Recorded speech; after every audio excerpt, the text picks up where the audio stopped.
Ըստ էս մարդու ավանդույթի մի օր չի անցնում, որ նոր վիրավորանք, նոր սկանդալ, նոր լկտիություն, նոր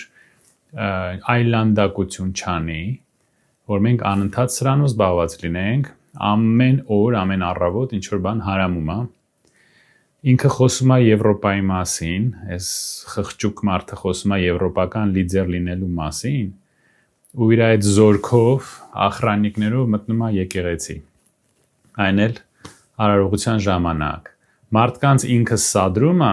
այդ մտնելով, մոտենալով, սադրում է, հետո իր ախրանիկներին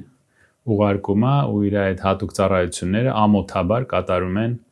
այս հրամանները, մարդկանց ձերբակալում են։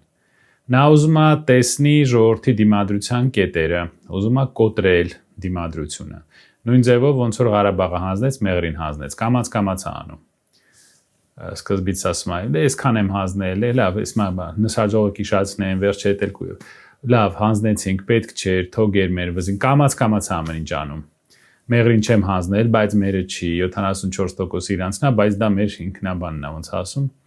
ինքնիշխան տարածքն է։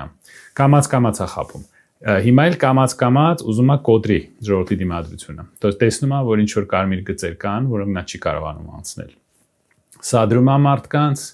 իր հետևից գալիս են իր հատուկ ծառայությունները, մարդկանց փորձում են վախացնել։ Հետաքրքիր է իր այդ մոտիկ մարդկանցից մեկը, որ թքում է, օրը ցերեկով մարդու երեսին թքում է։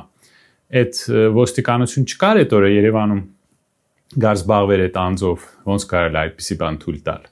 Այդ մեկին ինչու ձերբակալեցին։ Երբ որ Նարեկին Վազգենին են ձերբակալում նրա համար, որ նրանք պատասխանում են այդ խուլիգանի վիրավորանքին։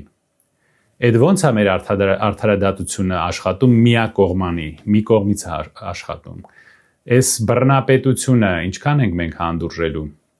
Այս ընտրությունների ժամանակ մարդիկ պետք է հասկանան, որ նրանց ձեռքում է մեր ապագան, թե այս ամենօրյա խայտառակությունը, ստրեսը, մեր ներվերի հետ խաղալը, մեզ խայտառակելը ամեն օր, դա ինչքան է շարունակվելու։ Դա ձեր ձեռքում է։ Եվ եթե մարդիկ իսկապես գնան նորից սրան ընտրեն, թող ոչ մեկից ոչ ոք չնեղանա, որտեղ այն ինչ որ լինելու է Հայաստանի հետ, մենք շատ པարզ բացատրել ենք։ Հետո ոչ ոք չասի նախկիններն են արել, դա մեր մեղքը չի, դա այն մարդկանց մեղքը կլինի, ովքեր երրորդ անգամ ցույց կտան, որ այս կիսախելագար բռնապետը մնա իշխանության։ Մեր կյանքի ամեն օրը հարամբելու է, ամեն օր ինչ որ նոր զիջում է լինելու, նոր դժբախտություն է լինելու, նոր մահեր են լինելու, նոր սադրանքներ են լինելու, նոր գժություններ են լինելու։ Սա խելագարի շոու է,